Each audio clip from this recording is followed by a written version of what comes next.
please welcome, and the floor is yours. Something like 1.4 billion was received.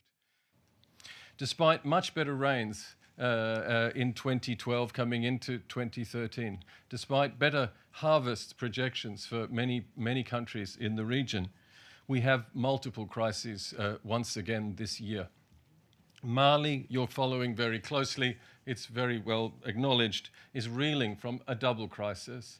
The man-made crisis, the conflict that is waging there, that has displaced more people, created more refugees.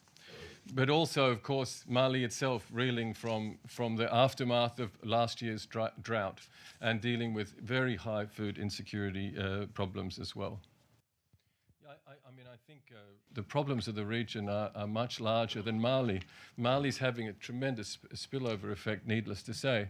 But even without Mali and its own problems, a country like Chad, with its refugee caseload, with its own food insecurity and nutrition crisis, is requiring a huge amount of support.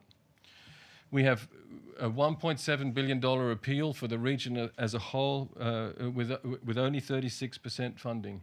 A large caseload of food insecure people, a large caseload of malnourished children, and the threat in the coming months of flooding and other crises in the region were touched by this humanitarian assistance.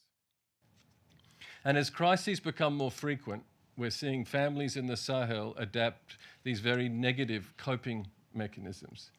Negative coping mechanisms in the sense that they make decisions that have irreversible consequences and again, make them more likely to have to require humanitarian assistance next year.